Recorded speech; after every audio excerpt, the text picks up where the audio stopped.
O Ceará pediu prorrogação da GLO por mais 30 dias. O decreto presidencial de garantia da lei e da ordem, que permitiu o envio de tropas militares ao estado, vence hoje. Mas Bolsonaro já anunciou ontem que não vai atender ao pedido e aproveitou para mandar um recado aos governadores de todo o Brasil.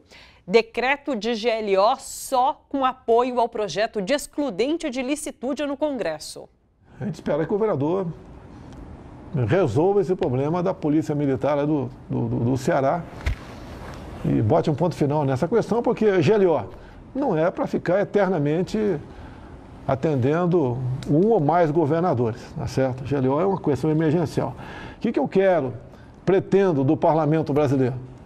Para eu poder ter tranquilidade para assinar GLO, porque no momento eu não tenho tranquilidade, tá certo? E nós queremos atender os governadores. Agora, os governadores têm que ter ciência, né, que precisam nos apoiar para que o parlamento vote o excludente de licitude. O motim de policiais militares no Ceará entra hoje no 11º dia. De acordo com a coluna de Mônica Bergamo, na Folha de São Paulo hoje, governadores de ao menos 4 estados se organizam para enviar forças de segurança ao Ceará, caso Bolsonaro de fato não renove a presença do Exército e da Força Nacional no estado.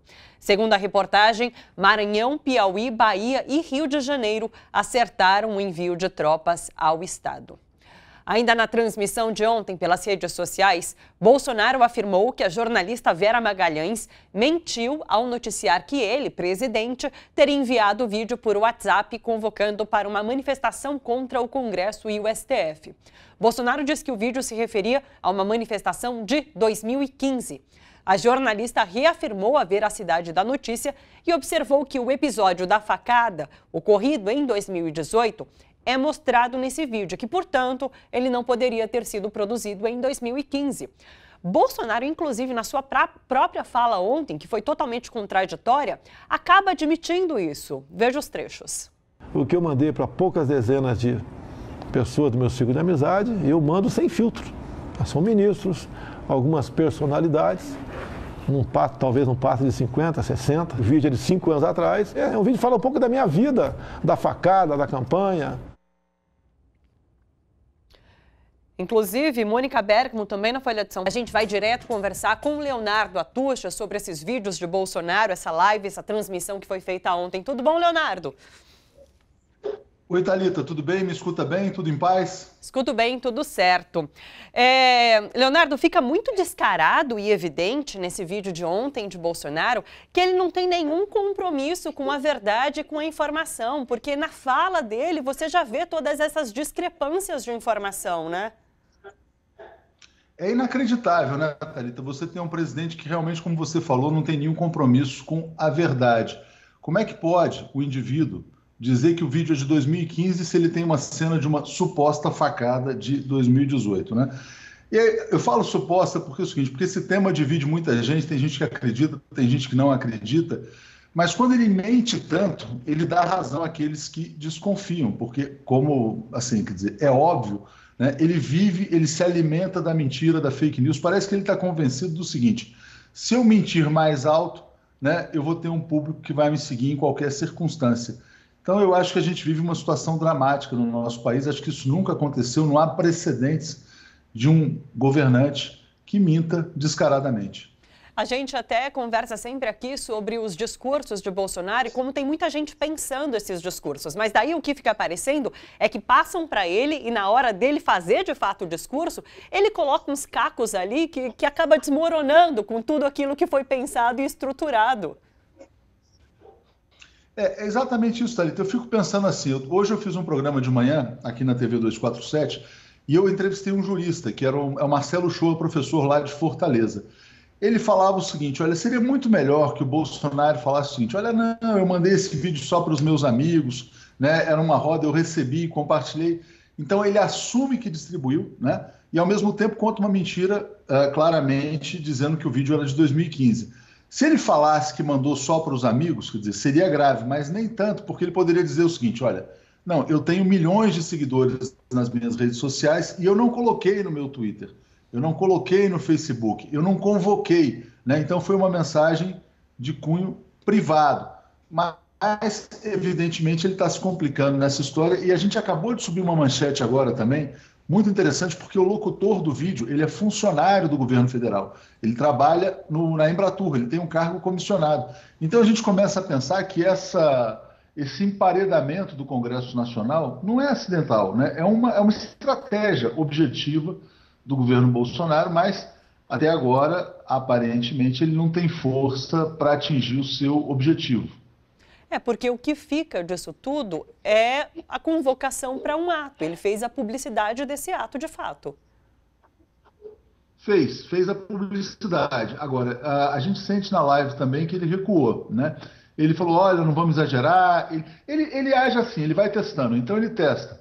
Vamos ver, se colar, colou. De repente, se botar lá milhares de pessoas contra o Congresso Nacional, ele vai dizer que a sociedade mandou o seu recado. Se não for ninguém, ele não, eu não convoquei nada. Ele não perde nenhuma circunstância. Agora, eu sinto também o seguinte, quer dizer, o que ele tanto reclama do Congresso Nacional? O que o Congresso não deu a ele?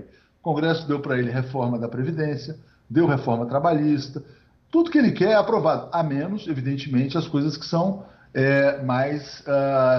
não diria que são tão escandalosas quanto, mas são da agenda tipicamente bolsonarista e não da agenda neoliberal. Por exemplo, a liberação das armas.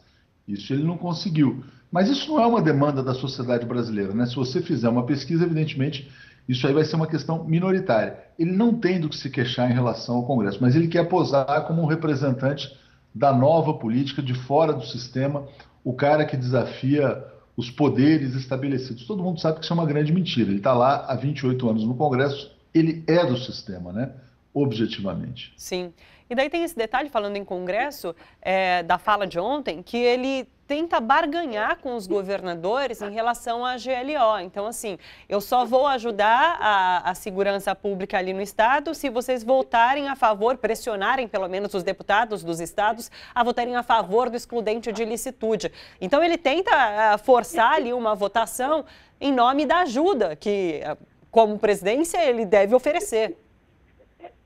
É uma obrigação dele, né? Se você tem um motim de policiais militares, como está acontecendo no Ceará, ele não pode, né, condicionar a atuação do governo federal. É uma obrigação. E o que me preocupa muito foi ver essa notícia dos governadores que estão pensando em mandar policiais militares dos seus estados para ajudar na questão cearense.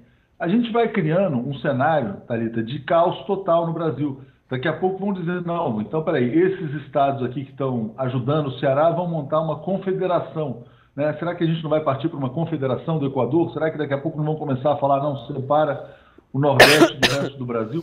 Claramente, né, o Moro foi a Fortaleza, as pessoas ficaram muito desapontadas com a atuação dele, porque ele não teve nenhum compromisso ali em encerrar o motim policial. Há quem diga que o Bolsonaro estimula esse motim dos policiais, por quê? Porque eles querem criar uma sensação de pânico, de insegurança no Ceará, em Fortaleza, para tentar ganhar a prefeitura, né? Ganham a prefeitura, depois podem eventualmente ganhar o governo do estado, e é assim que eles querem enfrentar os governos populares, democráticos e progressistas do país.